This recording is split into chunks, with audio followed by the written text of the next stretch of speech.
এই যে ঝুড়ি ভর্তি করে বাজার করে নিয়ে আসছি।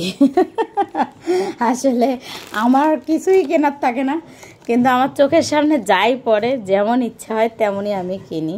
তো আমার মতো কোন কোন আপুরা আছে অবশ্যই জানাবেন, কী কী আছে অবশ্যই দেখাবো আপনাদেরকে।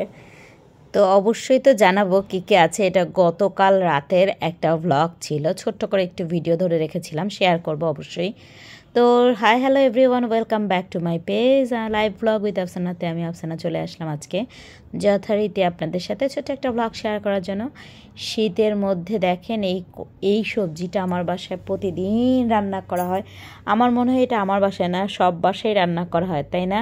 তো এই সবজিটা তো রুটি ভাত যেভাবেই খাই না কেন অনেক বেশি ভালো লাগে। আর শীতের দিনে সবজি খেয়ে একদম শান্তি, খুব কম তেলে জাস্ট আমি এই সবজিটা আজকে সাদা সাদা করে রান্না করলাম। আর কি রান্না করলাম সেটা আজকে আর ধরলাম না, কারণ রান্না করতে করতেই অনেকটা সময় গড়িয়ে গেছে, তাই ভাবলাম টেবিলে দিই। তারপর গরুর মাংস রান্না করেছিলাম, সবজি করেছিলাম, ভাত তো আছেই, সব বেড়ে নিয়েছিলাম। আর গরুর মাংসটা আমি অর্ধেকটা কড়াইয়ে রেখেছি আর অর্ধেকটা বাটিতে তুলেছি, কারণ বাটিটা ফ্রিজে রাখবো। আচার, বেগুন ভাজা, এই ছিল খাবার। তো এই তো কি বাজার করেছিলাম বা কি কেনাকাটা, আসলে আমরা জাস্ট ঘুরতে বের হয়েছিলাম একটু। নর্মালি যেটা হয় যে আমরা আপনাদের ভাইয়া বাসায় থাকলে কোনো কাজ থাকে না, তো দেখা যায় সেই যেদিন করে মানে তার ডে অফ থাকে সেই সময়টা পুরোটাই আমাকে দেওয়ার চেষ্টা করে। আর মানে দুপুরে খাওয়ার পর বলে যে চলো কোথাও থেকে হেঁটে আসি, ঘুরে আসি।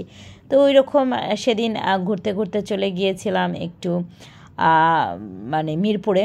তো কোনো কাজই ছিল না, জাস্ট ঘোরার উদ্দেশ্যে গিয়েছিলাম। আর এরপরে এই যে দেখাচ্ছি গ্লাভসগুলো কিনলাম, কারণ ঠান্ডা পড়ে গেছে।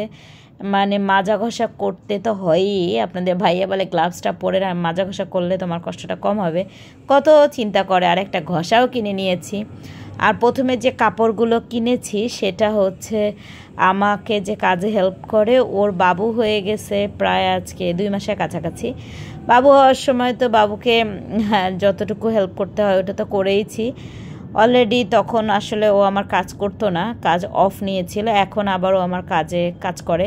তো বাবুর জন্য টুকিটাকি একটু কাপড় চোপড় সামনে পেলাম, ছোট কাপড় দেখলে ভালো লাগে, তাই ভাবলাম একটু কিনে নিই। সাইজটা যদিও অনেক বড় হয়েছে। আর এই তো চোখের সামনে যা পড়ে মনে হয় এটাও লাগবে, ওটাও লাগবে, সেটাও লাগবে, মানে লাগলেও লাগলো আর না লাগলেও লাগলো। মানে আমার মতো অনেক আপুরাই আছেন, এটা আমি জানি, যে যে জিনিসটা লাগে না সেটাও আমরা কিনে আনি, আর যেটা লাগে সেটাও কিনে নিয়ে আসি। তো আমি বাইরে গেলে টুকিটাকি যা পারি ভালো লাগলেই নিয়ে নিই। এই যে একটা বাটি, কোনো দরকার ছিল না, কিন্তু এত কিউট লাগছে, রেখে আসতে পারিনি। বাটিটার প্রাইস নিচ্ছে 250 টাকা, কিন্তু এই ঝুড়িটারও দরকার ছিল না, তবু কিনেছি। আর এটা দেখাচ্ছিলাম এখানে কাপড় চোপড় আর কি আমি, এই ঝুড়িটা তেমন কোনো কাজে লাগবে না, তবুও চোখের সামনে যেহেতু পড়ে গেছে নিয়ে আসছি। এই হচ্ছে আমার কাজ। আর পান মশলা টুকিটাকি যা ছিল তাই, তো ছোট্ট করে আপনাদের সাথে শেয়ার করলাম। জানি না কার কেমন লাগবে, তবে আমার মনে হয় আমার মতো অনেক আপুরা আছেন, যেটা লাগে সেটাও কেনেন, যেটা লাগে না সেটাও কেনেন না। তবে এখানে বেশিরভাগ জিনিসই আমার লাগবে, 2-1টা জিনিস ছাড়া। তো কিনে আনলাম আর ভাবলাম যে আপনাদের সাথে শেয়ার করে। ভিডিওটা ছিল বেশ কিছুদিন আগের, শেয়ার করব করে করাই হয় না, আজকে করে দিলাম। ভালো থাকবেন সবাই, দেখা হবে আবার একটা ব্লগে, ততক্ষণ আল্লাহ হাফেজ।